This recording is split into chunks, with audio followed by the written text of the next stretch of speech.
Hi, my name is J.S. Cournoyer and welcome to Entrepreneurs at a Crossroads, the series that gives you an inside look at those crucial moments when a small business comes to a fork in the road and its leaders need to make an important decision.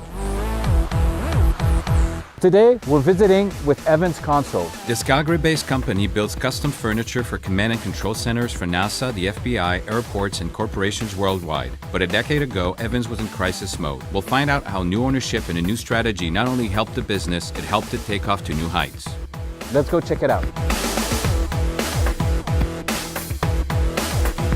Hi, how are you? What are some of the coolest things that you've built? Well, the coolest is the 911 call center in New York City. Interesting factoid is the cabling underneath, there's 18 inches of raised floor. Yeah. The cabling under there goes 7 times around the earth. Wow, that's too many screens for me. On a project to build the consoles for the control tower at Chicago O'Hare, the largest airport in the world, Evans took a risk that paid off. They offered to pay for it, but we had said, we had talked to them and said, we wouldn't mind paying for it at all, provided you allow us to patent it. Yeah. So we did patent it, and subsequently we were awarded a 5-year contract to supply all of the air traffic control towers. Why don't we step into our meeting room and we'll show you another product that we have been working on.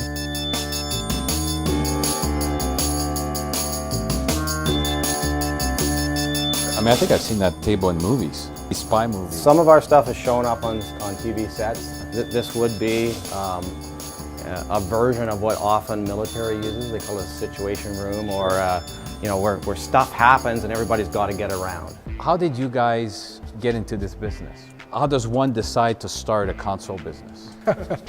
Well, we didn't decide to start it. It was an existing business, 32 years old. It was a business that was founded by a chap by the name of Ross Evans. He used to go out into the oil and gas markets here in Calgary, back in the days when they had the big CRT screens for computer monitors. Sure. Okay. And he would go back into a room a couple years later and would see that the tables on which these computer screens were set on were starting to bow. So he developed it in a little wood shop here in Calgary, and he was really, could be called the godfather of the console business. When you guys came into the business, what shape was it in? It was in bad shape. They were in some difficult times because they had expanded pretty significantly, but they had focused on the top line growth of the company rather than on the margin of the business.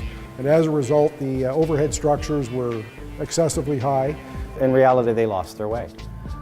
They did invest in innovation. They invested in standard production methodology. And really, you saw the business. This is not a standard product. Now you know why we're not IKEA. Without the skins on, this does not look like a piece of furniture. Evans Consoles was in serious trouble. The company had spent a lot of money building up inventory that they couldn't sell. They were in danger of going bust. Evans was at its crossroads. We cut the factory in half right away when I arrived here, and we went to just-in-time manufacturing. We eliminated a lot of inventory. We only build products with a purchase order, etc. Then it was the international side in places like China, Middle East, and the former CIS countries, former Russian countries. That's Dubai.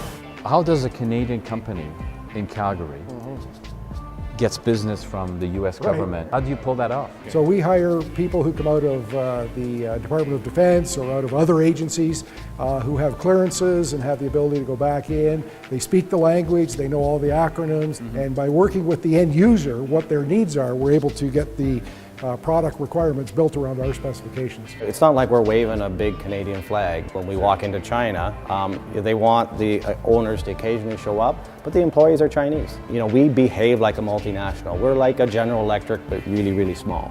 So when you bought the business, or when you joined the business in 2004, how big was it? Well, we went from 22 million to hopefully around 65 million this year. Wow, that's amazing growth. It's been steady growth since 2004. Some of the awards here, obviously everybody recognizes this little puppy here. Greg and Richard overhauled Evans and transformed it into an international consoles powerhouse. They took the right turn and never looked back. For Entrepreneurs at a Crossroads, I'm J.S. Cournoyer. See you next time.